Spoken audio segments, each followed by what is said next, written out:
Of course, a recent college grad, 5 a.m., you're only used to 5 a.m. when you're coming in, not getting up at that age. So, I'm semi-comatose, and I wake up, I lift open the shade on the window, and it's one of those dark, dreary, drizzly, foggy days, and we're on the West German border.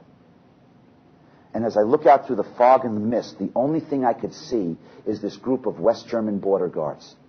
Now, I don't know if you've ever had the experience of coming in contact with West German border guards, but I can tell you, these are not the most fun guys in the world.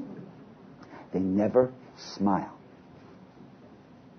Now, remember, not quite 21, just short of 21. My first time ever outside the United States. I'm all by myself. It's early in the morning. I'm groggy, half asleep, looking into the fog and the mist at West German border guards. And you know how you start to play up all these scenarios in your mind and things that really are not going to happen? The only thing I could think of at this point was all those old World War II movies that I grew up watching. Right? You know the movies where the border guards come on the train and ask to see your papers? Right? They always ask for papers. And then they drag you off the train, they beat the crap out of you, they throw you by the side of the road, never to be heard from again. Well, I knew I had nothing to worry about. I had done nothing wrong. But you just can't help be a little paranoid in these situations. Well, all of a sudden, these border guards came on the train. They started to grab passports and ask questions. And finally, they came to me. And they grabbed my passport, they looked at my passport, and they looked at me. And again, they looked at my passport, and they looked at me. And then again, they looked at my passport, and they looked at me. And then finally, they asked me those questions. The questions that every single successful person can answer.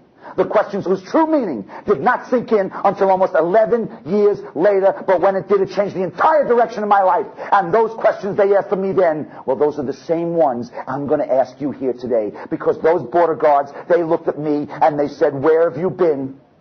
Why are you here? And where are you going?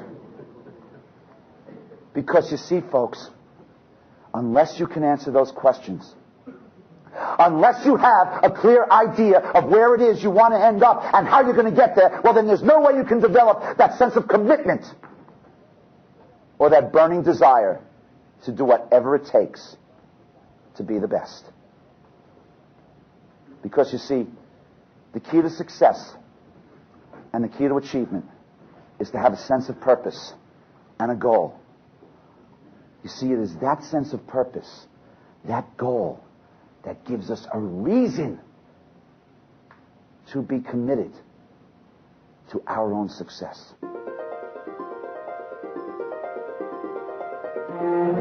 You know what I find incredibly scary?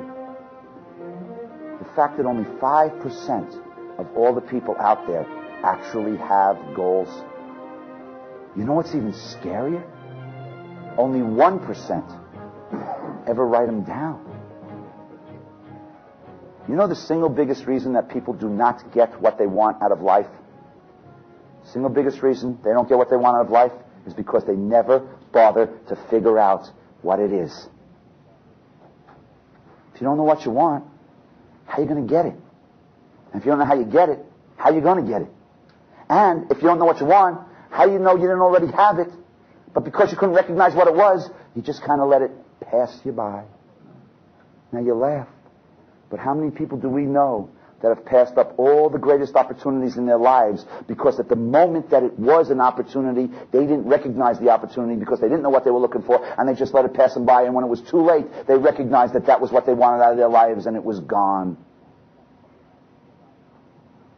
You ask most people what they want out of their lives, and they talk in vagaries. They say things like, well, I want to make a lot of money. Oh, that's good. What's a lot of money? Or they'll say, oh, I want a better job. Better than what? Better than what I have. How much better? A little bit? A lot? Less than a bit?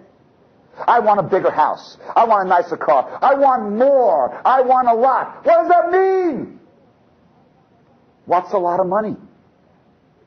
See, I ask people that question all the time. What's a lot of money?